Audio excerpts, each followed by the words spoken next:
Hi, everybody. It's Adam with HeartValveSurgery.com. And today we have a special question and answer session with Dr. Bill Brinkman. I should say Dr. William Brinkman. I'm going to bring him in. Dr. Brinkman, are you there?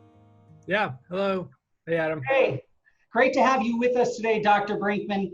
And I want to start, we've got a great topic, and it's very near and dear to my heart because I had a bicuspid aortic valve.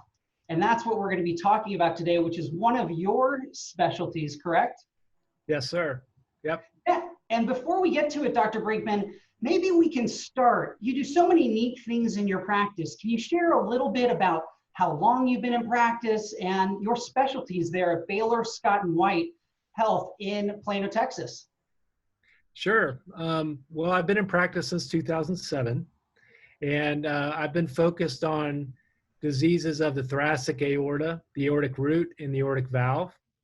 And so I'm a cardiac surgeon there in North Texas, but I'm also the director of our thoracic aortic clinic.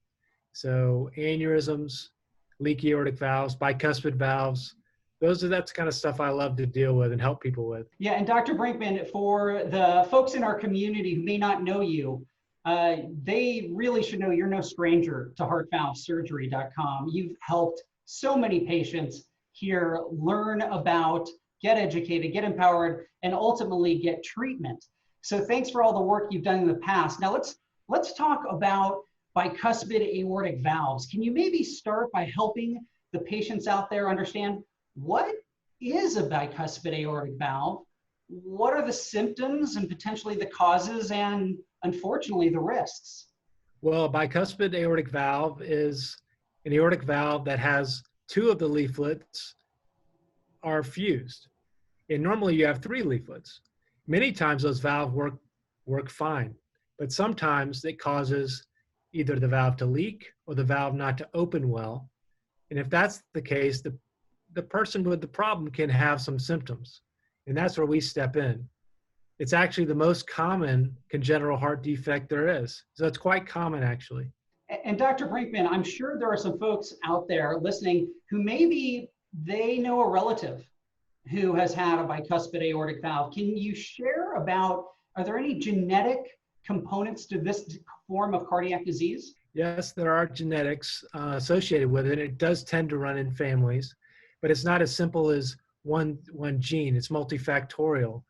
But we're learning more and more about the genetics of it as time goes on. In terms of the impact on patient health, what might a patient who has a bicuspid aortic valve experience? Can you talk about the symptoms, and are patients always symptomatic? They're not always symptomatic. Many are asymptomatic, and it's really a spectrum of disease. You may have even little children who are born with the severe valve dysfunction from a bicuspid valve, and they may need to have surgery young. Or you may have someone who lives their whole life and dies of other causes in their 80s or 90s, and they happen to have a bicuspid valve. So it's something that is associated with valve dysfunction, but not necessarily causing problems. And can you maybe share, if somebody was to be having symptoms, can you talk a little bit about what they might be feeling? One problem might be aortic stenosis, where the valve leaflets are thickened, calcified, and don't open well. And they'll have fatigue. Sometimes they'll feel like they're going to faint, occasionally chest pain. And that can be a severe problem. And that usually prompts a echocardiogram and referral to my office. The other problem could be a leaky valve, someone who the leaflets don't come together well. There's poor apposition between the leaflets. And that can also cause fatigue and heart failure type symptoms, leg swelling. And that's something that we also can help with.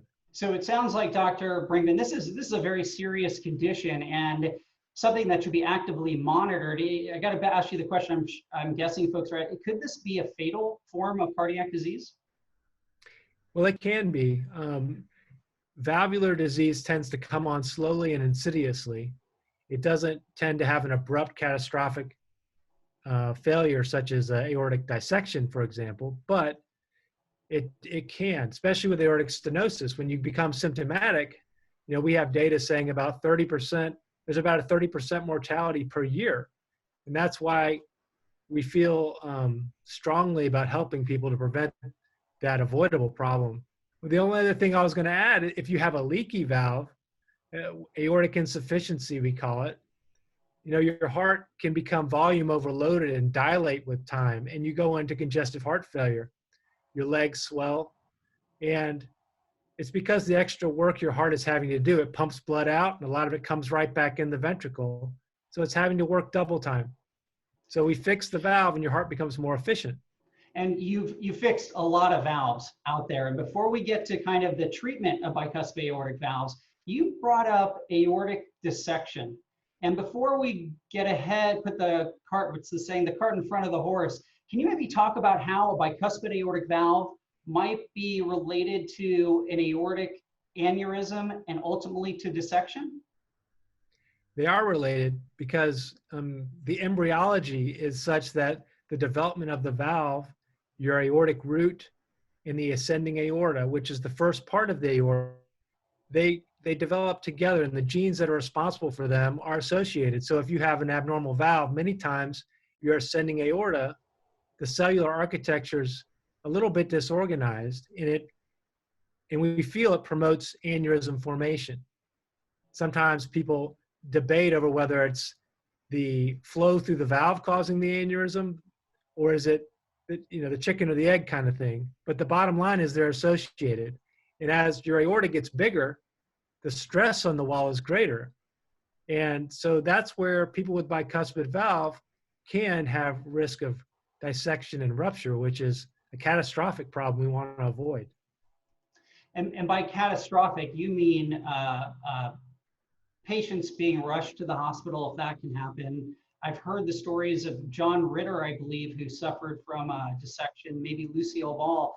This is something that when a dissection happens, this is not just critical, this is nuclear for patients to get their arms around, correct? Well, yeah, I mean, John Ritter's a great example because many times it's, he has a bicuspid valve, which is working pretty well. He feels fine. He has an aneurysm, which doesn't cause any pain. And then it tears one day, and you go from feeling fine to having a lot of trouble. And many times the doctors in the ER are thinking one thing's going on, and it can be confusing. So that's why it's good to follow this, get the proper tests, and to know what the problem is so we can address it in an elective manner. But if it is an emergency, we can address it quickly and properly. So let's talk about addressing the bicuspid aortic valve and potentially the associated aneurysm. And maybe we can do it in 3 different categories, if you will, because it seems like the way that you identified the potential issues with the bicuspid aortic valve starts with almost aortic stenosis. And there you could have leaflets that are potentially calcified in which the valve is narrow. Can you talk about how you go about treating a bicuspid aortic valve that's stenotic? Well, like you said, the first step may be your doctor hearing a murmur, and then they might get an echo, and they'll detect how much pressure it takes to push the blood out across the valve. And we can measure the pressure underneath the valve and beyond the valve. And when the pressure gets to a certain level, we call it severe. And we know that, especially if you're having symptoms, that is associated with heart failure and sometimes even sudden death. So that justifies a valve repair or replacement. With a calcified valve leaflets like aortic stenosis, we usually can't do a repair per se. That requires replacement. Sometimes with the leaky valves, which we may talk about, we repair those. Yeah, there's no doubt about it, because 5 years ago, I didn't really hear much about aortic valve repair. And it seems like there's been this wonderful trend to reconstructing valves in a way that really wasn't done before. Can you share a little bit about how you are repairing aortic valve? It's much like what you see with a mitral valve. If you have good leaflet tissue there, we can reapproximate those leaflets together and make a working valve. If the leaflets themselves have calcium in them, like in aortic stenosis, it's tough. But many times people with a leaky aortic valve, the reason it's leaking is the leaflets have pulled apart. The insertion points or the annulus of the valve has dilated. So what we do is we do what's called a reimplantation technique. which was pioneered by Tyrone David. And we've had very good results with that by bringing the leaflets in closer to each other, and they have better coaptation rather than just barely touching.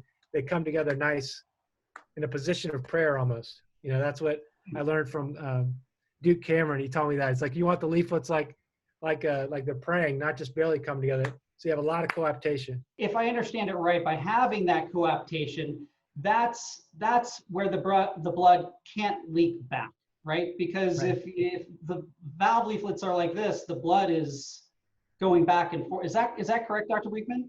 Yeah, I mean, you can imagine if the leaflets aren't really coming together, blood's going to be shooting underneath. And if they're barely touching, it'll be coming through. But if they're coming like this with a lot of coaptation, I mean, it's tight.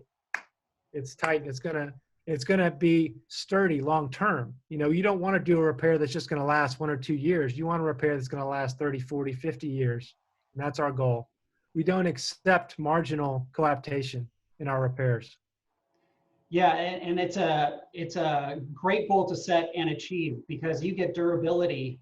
You're going to have very happy patients, right? Versus going in for reoperation after reoperation.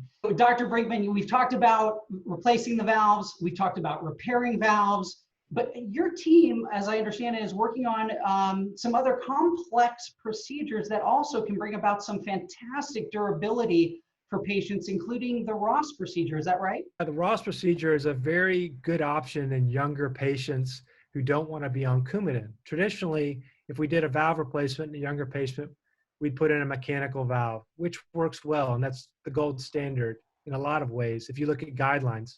However, the Ross procedure takes your own living valve, the pulmonary valve, and we move it into the aortic position. And that valve is alive and can heal itself and can grow. It's especially good with younger children, but up to the age of about 50 to 55, we'll consider it. It's a great option for someone who doesn't want to be on Coumadin, who has an active lifestyle. But it is a little bit more of a complex procedure and requires a center that is focused on it. And we at the Heart Hospital in Plano have quite an experience of over, close to 300 Ross procedures with very excellent freedom from reoperation out to 20 years. As you may know, Dr. Brinkman, I actually had a Ross procedure, and I am familiar with so many patients, including Melissa Causey, who came down to the Heart Hospital to get a Ross procedure. She's doing fantastic. And so thank you for all the pioneering that you and your team, including Dr. Ryan, have been doing for that procedure. Yep. Now maybe we can talk about when the aneurysm comes into play and with a bicuspid aortic valve. Can you share maybe the different strategies and procedures that you might use when you're addressing those two conditions? If someone has an aneurysm of the ascending aorta in the aortic root where the valve is seated, my first question is, what's the size of the aorta? Does it need to be replaced? What's the quality of the tissue? So if we think it does need to be replaced, then my next question is, do I need to replace the valve? Can I repair the valve?